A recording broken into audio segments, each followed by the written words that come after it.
추석 명절 연휴 기간에 이 찬양대에 쓰는 것이 쉽지가 않은데요.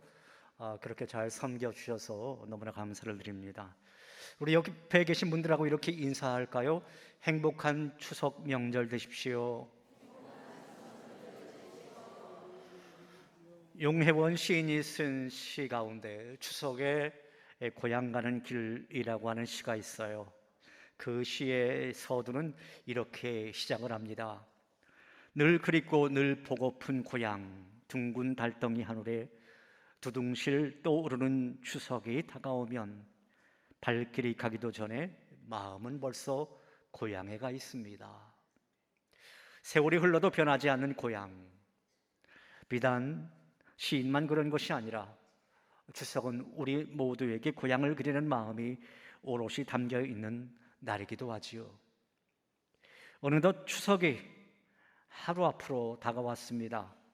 그런데 사실은 이미 지난 금요일인 10월 3일부터 추석 연휴가 시작되었다 할 수 있겠는데요.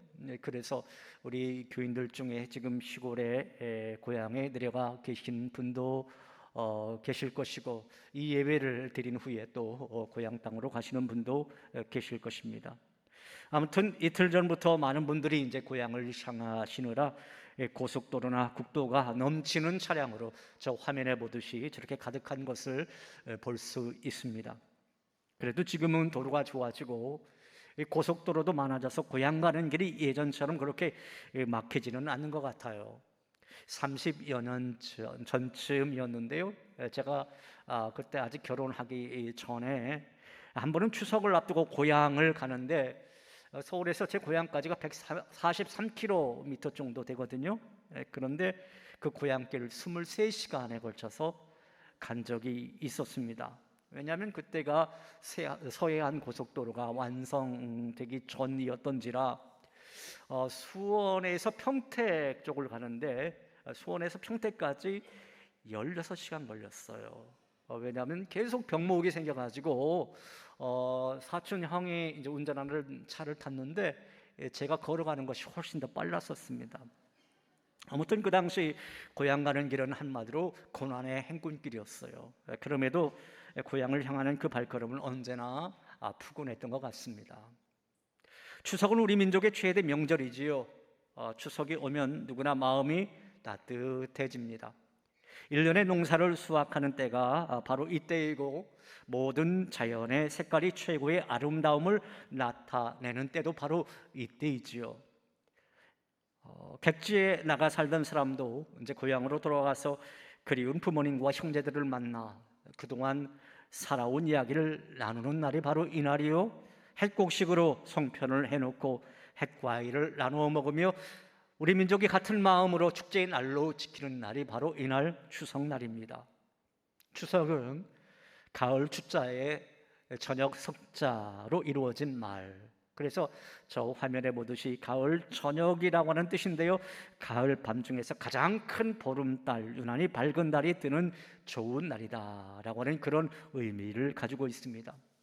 그리고 덕담이 있잖아요. 어떤 덕담입니까? 더도 말고 덜도 말고 한가위만 같아라 라고 하는 덕담. 이렇게 추석 대신에 한가위라고 하는 말도 쓰는데요, 한가위에서 한은 크다라고 하는 뜻이고 가위는 가운데를 뜻하는 그런 말이죠. 그래서 음력 8월 가을의 한가운데 있는 중요한 명절이 추석이다라고 하는 의미에서 한가위라고 하는 말을 쓰곤 했습니다.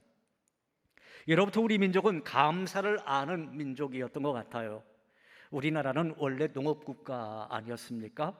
이 농사는 하늘이 도와야 가능했던지라 우리 민족은 옛날부터 하늘의 고마움을 알고 있었던 그러한 민족이었지요. 그래서 여름에 가물고 비가 안 오면 농부들이 산으로 올라가서 하늘에 비를 달라고 기우제를 드리곤 했었습니다.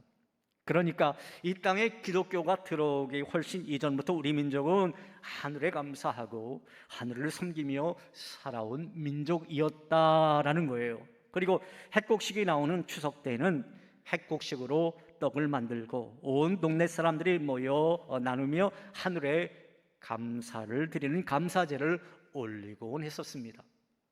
그러다가 마침내 이 땅에 기독교가 들어오면서 구체적으로 감사의 주체를 바로 알고 하나님께 추수감사의 예배를 드리게 된 것입니다. 엄밀하게 따지자면 그 이전부터 우리 민족은 추석절로 추수감사절을 지켰다, 그렇게 볼 수 있겠습니다. 그래서인지 용혜원 시인은 추석에 고향 가는 길 시 그 뒷부분에 이렇게 노래하고 있는 것을 볼 수 있어요. 추석 명절 고향길엔 부모님께 드리고 싶은 마음의 선물이 있습니다. 추석 명절 고향 가는 길엔 우리 가족, 우리 친척, 우리 민족의 축복이 가득하기를 원하는 기도가 있습니다. 추석 명절 고향 가는 길엔 달만큼이나 환한 가족들의 행복이 가득해져 옵니다. 사랑하는 여러분, 아무쪼록 이번 추석 명절이 여러분 가정에 감사의 제목을 되돌아보는 그런 시간, 그리고 여러분의 가족과 우리 민족의 축복이 가득하기를 원하는 기도가 담겨 있기를 우리 주님의 이름으로 축원합니다. 그렇다면 여러분, 세계 교회들의 감사절의 유래는 어떠했을까요? 구약시대 이스라엘 백성들이 애굽에서 나와서 광야 40년을 지나 약속의 땅 가나안 땅에 도착하게 되지요. 그 약속의 땅에서 첫 농사를 짓게 됩니다. 그래서 첫 수확물을 하나님께 감사하는 일에 연유하면서 초막절이라고도 하고 장막절이라고도 하는 이 감사절을 지켜 나가게 되었습니다. 그리고 이것이 이제 기초가 되어서 각기 자기 민족의 역사와 전통과 문화에 알맞게 감사절을 지키고 있지요. 그러니까 오늘날 서양에서는 무엇이 있습니까? 추수감사절이라고 하는 땡스기빙 데이라고 하는 추수감사절이 있는 것이고, 우리나라에서는 추석 명절이 있는 거예요. 모양은 다르지만 내포된 뜻은 다 같이 하늘에 감사를 드리는 그러한 모습인 것입니다. 따라서 우리도 민족의 역사와 전통과 문화를 무조건 배제하는 것보다는 수용하고 접목해서 성경적인 관점에서 해석하고 기독교 정신에 맞는 추석 명절로 발전시키는 것이 필요할 것입니다. 그렇다면 우리는 추석 명절을 어떻게 보내는 것이 기독교 신앙 정신에 맞는 추석 명절이라 할 수 있을까요? 저는 오늘 두 부분으로 나누어서 이에 대해서 말씀을 전하고자 합니다. 첫째로, 추석 명절은 하나님께 감사하며 하나님께 예배드리는 날이 되어야 할 것입니다. 한번 따라 해볼까요? 하나님께 감사하며 하나님께 예배드리는 날. 이스라엘 백성들은 그 3대 절기를 지켰죠. 3대 절기가 무엇입니까? 유월절과 맥추절과 초막절이라고 하는 이 3대 명절.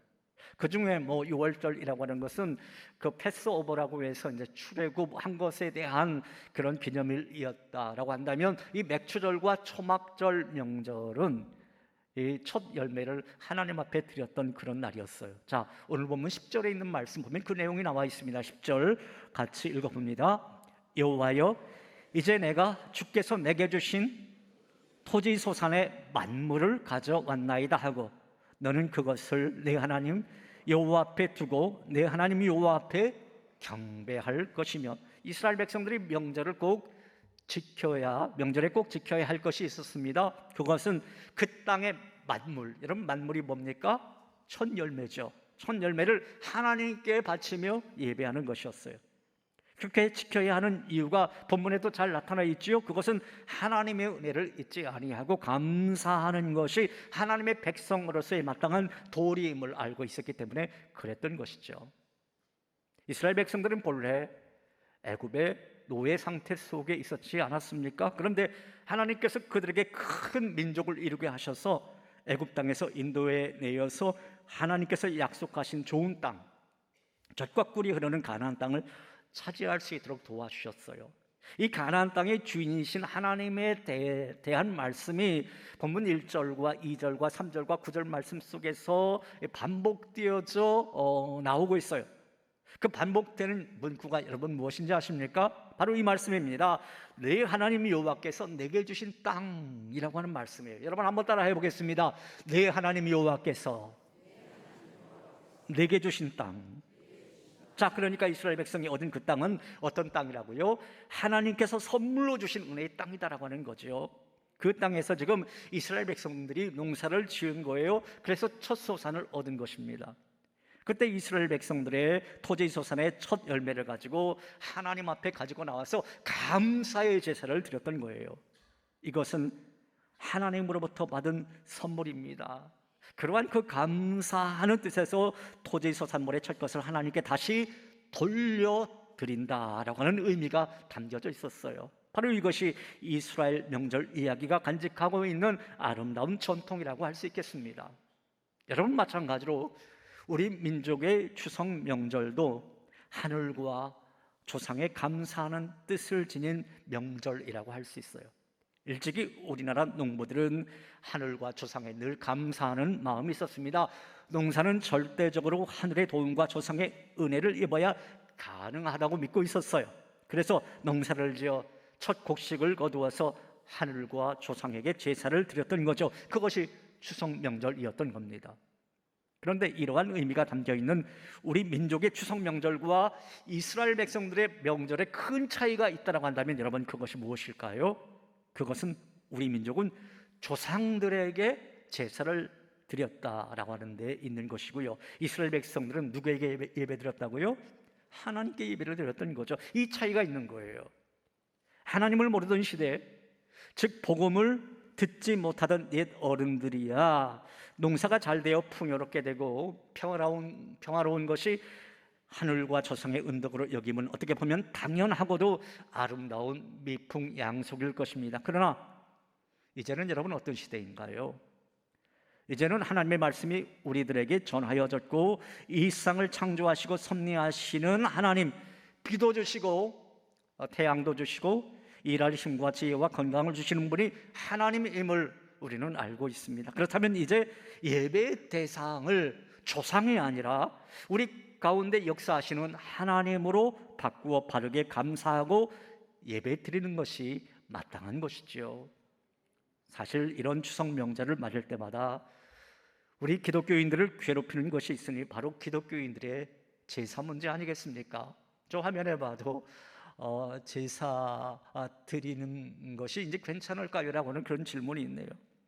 대부분의 기독교인들은 담대하게 자신의 그 신앙의 자세를 굽히지 않지만 어떤 교인들은 마지못해 제사에 참여하기도 합니다. 그것은 이러한 비난 때문이지요. 왜 기독교인들은 제사를 지내지 않는가?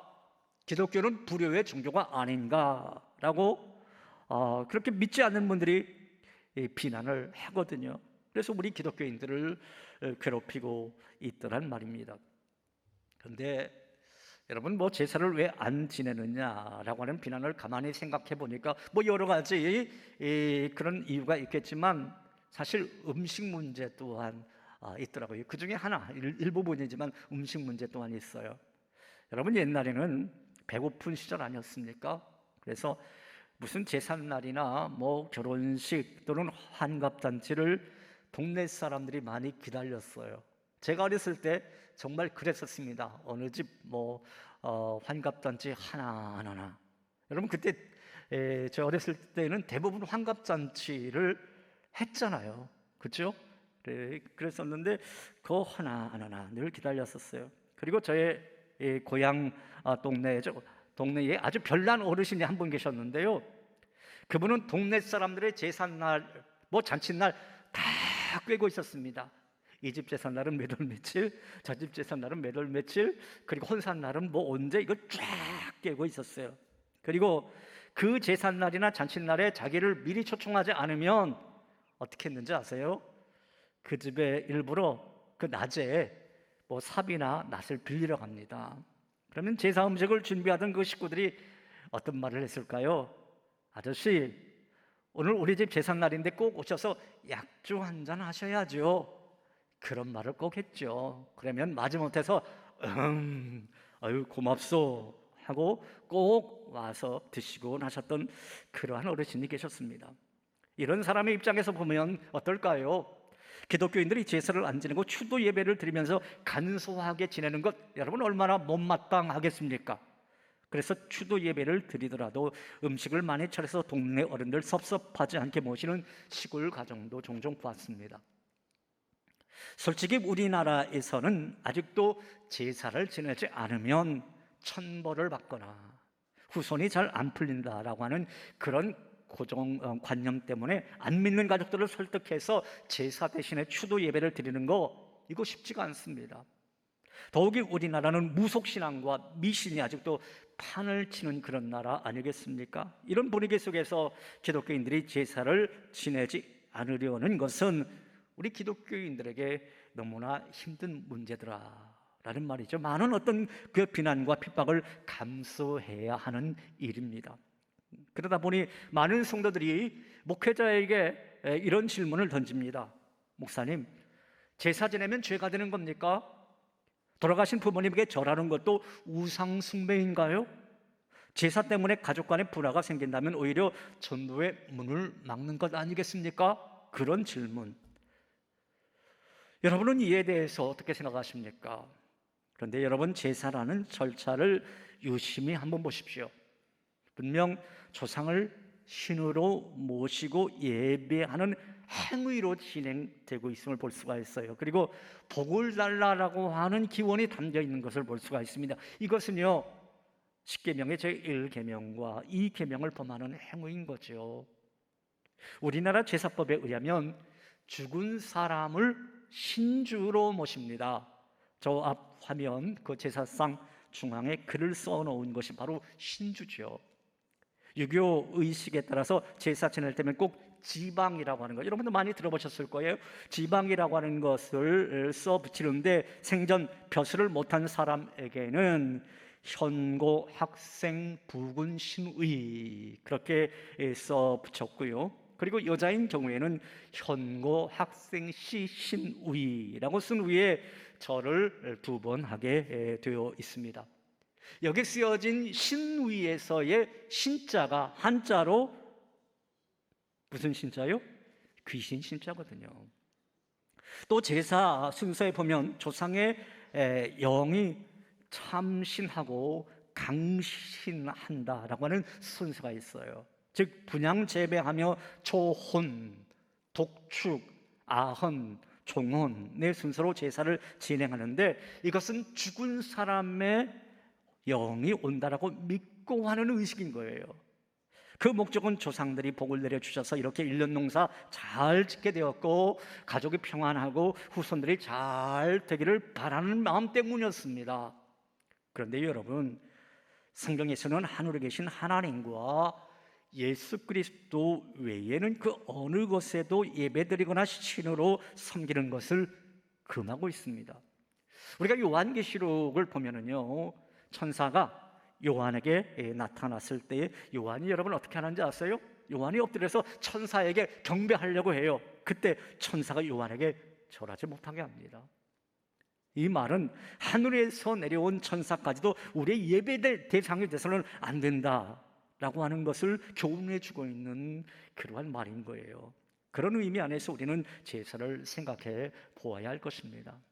하지만 여러분, 우리 민족의 조상신이 주관한다고 생각했던 농사와 풍년은 솔직히 누가 주관해 주시는 겁니까? 당연히 천지만물을 주관하시는 창조주 하나님이 주관하시는 것이죠. 사랑하는 여러분, 풍년이 오는 것은 조상신의 은덕이 아니라 하나님의 은혜로 오는 것인 줄로 믿으시기 바랍니다. 그래서 과거 우리 민족의 추석 명절은 전통적으로 조상을 기리는 중요한 날이었지만, 이제 기독교 가정에서는 추도 예배를 통해서 조상을 기억하고 기리는 방법을 택하고 있는 겁니다. 그리고 기독교에서 추석 명절에 드리는 이 추도 예배는 조상 숭배를 신앙적으로 받아들이지 않기 때문에 차례상에 절하는 전통적인 제사를 지내는 대신에 추도 예배를 드리면서 하나님께 감사하고 조상들을 기억하는 시간을 갖는 거예요. 이는 가족과 함께 조상의 신앙과 가르침을 기리고 그들의 삶을 하나님께 감사드리는 의미를 지니는 것입니다. 사랑하는 여러분, 이스라엘 백성들이 가나안 땅에 들어가서 첫 해 농사를 지어 얻은 농산물을 수확했을 때 감격스러워하면서 감사의 제사를 드렸던 것처럼 이번 추석 명절에 가족들이 둘러 앉아 추석 명절 가정 예배 또는 추도 예배를 드리며 우리에게 베푸신 하나님의 은혜를 기뻐하며 감사하는 추석 명절이 다 되시기를 우리 주님의 이름으로 축원합니다. 둘째로 추석 명절은 함께 즐거워하며 결속하는 날이 되어야 할 것입니다. 한번 따라해 보겠습니다. 함께 즐거워하며 결속하는 날. 추석은 가족과 친지들이 모여서 함께 보내는 아주 큰 명절이지요.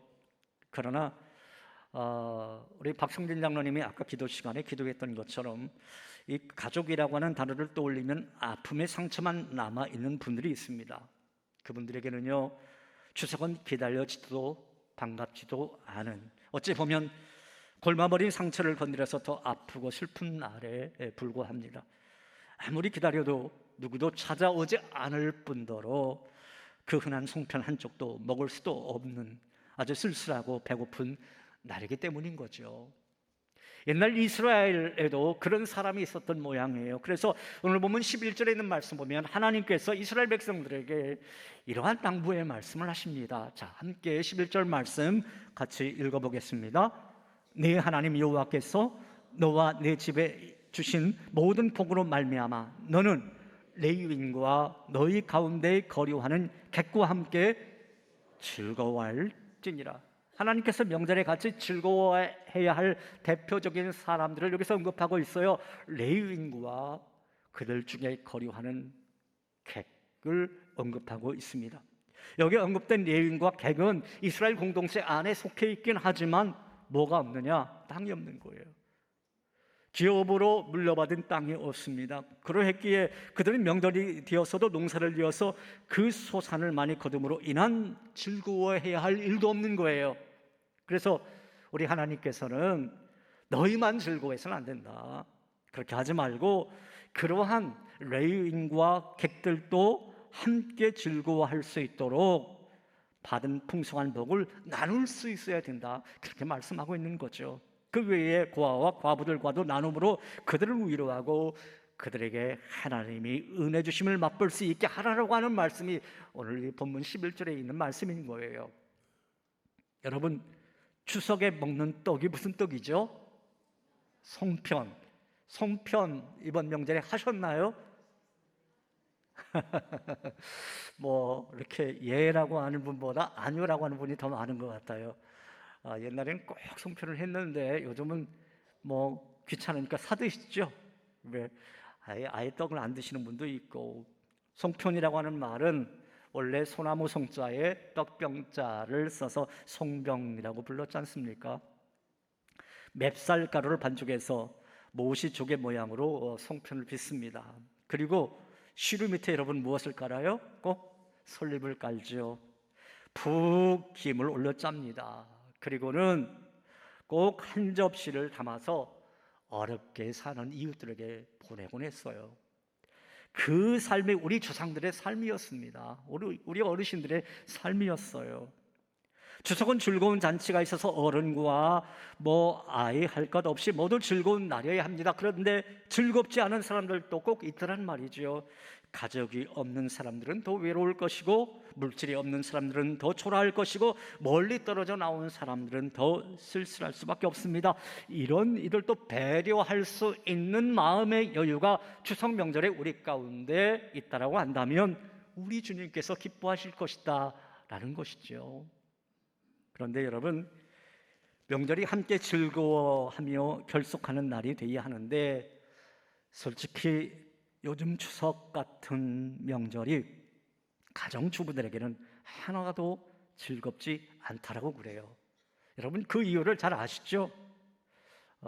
그래서 이제 명절 꼴불견이라고 하는 우스갯말도 있는데요. 일명 명절날 꼴불견 베스트 10이 있습니다. 자, 이 베스트 10에 여러분과 여러분의 가족은 속해 있지 않은지 한번 점검해 보시기 바랍니다. 명절 꼴불견 1. 가깝게 살면서도 늦게 오는 동서. 2. 형편 어렵다며 빈손으로 와서는 갈 때는 이것저것 싸가는 동서. 3. 1시간이라도 빨리 가서 쉬고 싶은데 눈치 없이 고스톱을 계속 치는 남편. 4. 술 취했으면서도 안 취했다고 우기며 가는 손님 꼭 붙잡는 남편. 5. 시댁은 바로가 떠오면서 친정에 일찍 와서 꼭 참견질하는 시누이.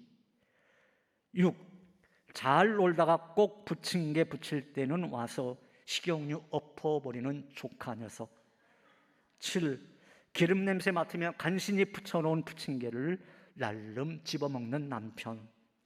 8. 며느린 친정 안 보내면서 시집간 딸은 빨리 오라고 하는 시어머니. 9. 명절 용돈으로 시댁에는 30만 원, 친정에는 20만 원으로 차별하는 남편. 10. 늦게 와서는 아직도 일하고 있느냐며 큰 소리치는 형님 댁. 자, 제가 10가지 말씀드렸는데 여러분 뭐 손가락으로 지금 세고 있습니까? 몇 개나 이렇게 구부러 주셨습니까? 아무튼 추석 명절이 모두가 즐거워야 하는 것이지 한 사람만 일 시커다고 몸살 난다라고 한다면 그것은 하나님이 기뻐하실 일은 아니겠지요. 따라서 우리 그리스도인들부터 서로 짐을 나누어 짐으로 온 가족이 즐거운 명절이 되어야 할 것입니다. 조금만 배려를 하면 함께 즐거운 명절이 될 수 있는 거예요. 오늘 하나님의 말씀은 모든 이들과 함께 즐거워하라 그렇게 말씀하고 있습니다. 물질을 나누든 음식을 나누든 일을 나누하든 다투지 않도록 지혜롭게 처신해야 한다라는 거지요. 그리고 우리가 가만히 보면은요, 우리의 삶 속에 그 여러 가지 그 일들이 있는데 명절에 교회를 비난하는 공격이 쏟아질 때가 꼭 있어요. 그렇잖아요. 예, 너는 왜 교회 다니니? 그러면서 뭐 교회 다녀서 뭐 잘된 게 뭐가 있냐? 이렇게 비난이 막 쏟아져도 좀 마음에 여유를 가지면서 웃으면서 화제를 다른 데로 돌리는 그러한 지혜가 필요합니다. 그런데 꼭 명절에 가족들과 종교 전쟁을 벌이는 사람이 있어요. 우리 기독교는요, 왜 이게 중요하냐면요. 그래서 꼭 명절에 종교 문제로 싸워서 아예 전도의 문을 막아버리는 경우도 너무나 많이 있습니다. 그렇게 하지 마시고 오히려 좀 적절한 기회가 있다라고 한다면 그때 또 전도할 그 틈을 타서 전도하는 그것은 잘하는 일이겠지만 명절날 전쟁 준비는 하지 말라라는 것입니다. 사랑하는 여러분, 추석 명절에 정말 하나님이 기대하는 것은 항상 즐거워하며 결속하는 날임을 기억하시고 금년 추석 여러분의 가정에 천국의 즐거움과 하나님의 축복이 넘쳐나는 그런 은혜가 있기를 우리 주님의 이름으로 축원합니다. 이 시간 우리 찬양하죠. 가정의 복, 우리 가정의 주 섬김이 가장 좋은 복입니다. 우리 가정의 주 섬김, 주 계심이 가장 좋은 복입니다. 이 찬양 우리 같이 찬양합니다.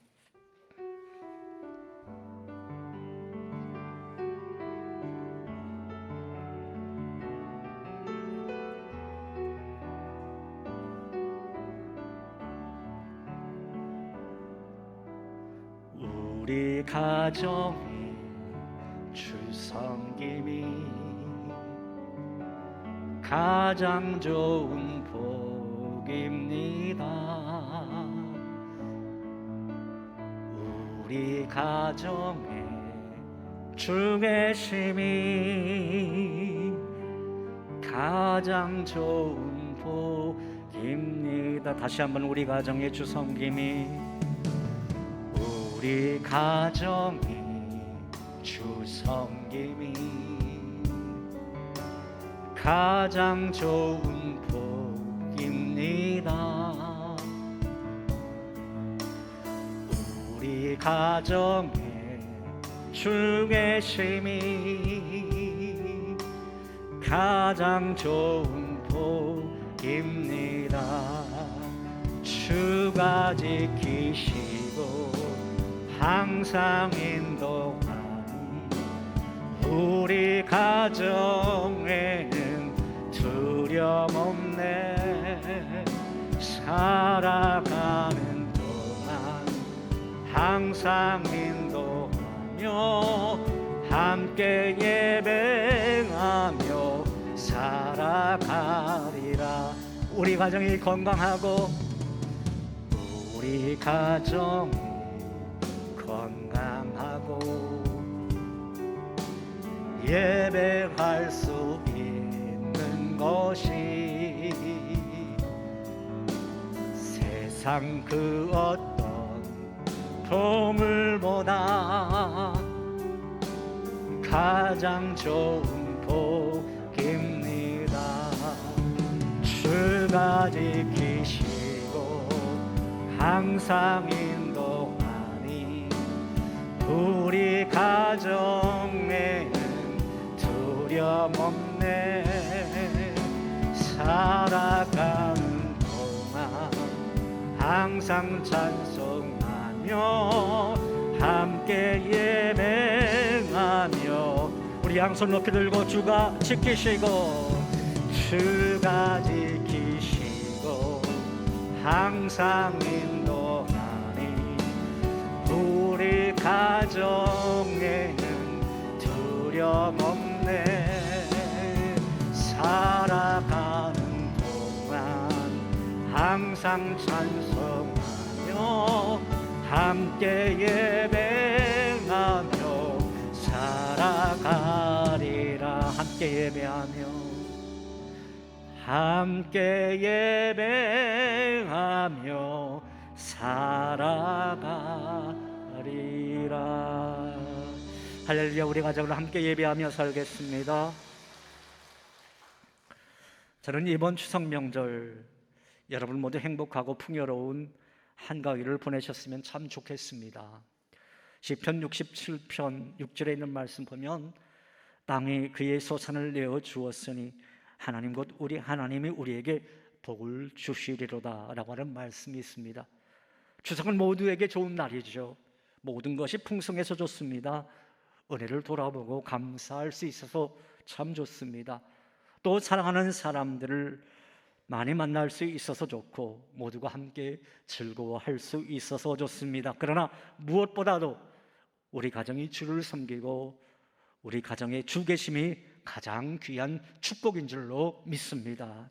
사랑하는 여러분, 이번 추석 명절에 먼저 하나님께 감사로 예배드리는, 그리고 함께 즐거워하며 결속하는 그런 축복의 명절, 은혜의 명절이 되시기를 주님의 이름으로 축원합니다.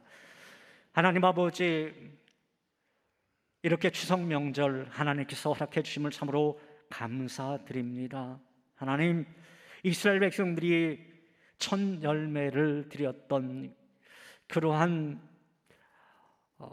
민족의 명절, 우리도 똑같이 추석 명절로 이렇게 지키고 있는데, 하나님, 진정 이 추석 명절이 하나님의 은혜가 넘쳐나는 그러한 귀한 명절 되게 하여 주시옵소서. 성도들의 가정에 행복이 넘쳐날 수 있도록 인도하여 주시고 함께 즐거워하며 함께 결속하는 그러한 귀한 시간 되게 하여 주시옵소서. 그리고 무엇보다도 우리 가정이 주를 섬기고 또 우리 가정이 주 계신다라고 하는 것 그 자체가 가장 큰 축복임을 깨닫고 주님 앞에 예배드릴 수 있는 그러한 추석 명절 되게 하여 주시옵소서. 예수님 이름으로 기도하옵나이다. 아멘.